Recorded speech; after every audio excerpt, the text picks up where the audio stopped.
Hi, everybody. Mark McDonald with First United Methodist Church of Batesville here with week 5 of Experiencing God, Knowing and Doing the Will of God. We've made it through 4 weeks. This week and next week is a 2-part series. So, in other words, we have 10 lessons on the topic God Speaks. So today is the launch of that this center point of the lesson about how God speaks. And there are 4 points that are made in this lesson today. First is that when God speaks, it's unique to that individual. And I want you to hear that because God speaks to you personally. Second is that when God speaks to somebody, that person knows that it is God for sure. Third, that person knows what God said. These may seem simple, but they're true. And lastly, that moment is your encounter with God. And so those are 4 things that you're going to read about today. It's also going to give you some caution, some things. I want to share with you one of the things that took me years to figure out.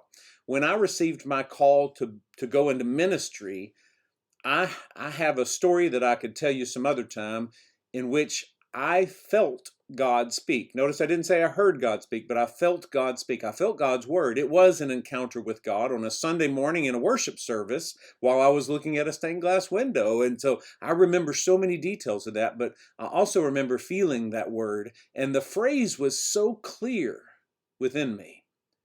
God wanted me to be a minister. Now, what I did was immediately thought of what my father did. He was the pastor of a church and a preacher, and I thought to myself, no way. I've seen what he goes through. And it took me years of struggling to realize that word minister didn't mean preacher. It didn't even mean pastor. And it freed me up in so many ways to look for what God was calling me to do. And I look back on that and I realized it was very personal for me. I knew that God was speaking. I knew what God said, but even then I misunderstood it some. It took a lot of work, a lot of conversations to realize that encounter with God was very personal. And I did become a pastor and I love preaching, but my call is to be a minister.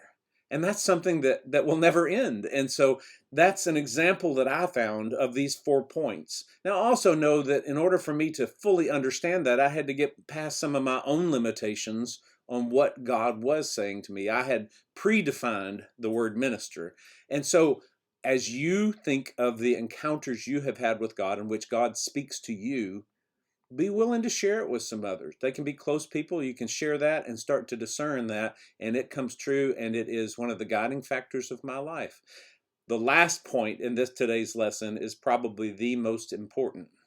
If you're not sure, pray and wait. Now, that doesn't mean you sit around doing nothing and twiddling your thumbs. But don't get a jump on everything just because you think you figured it out. Share it with some others, test it against this, and get ready for the next 9 lessons that we're following continue to unpack this even more, how we understand that God speaks. Be a blessing today, my friends.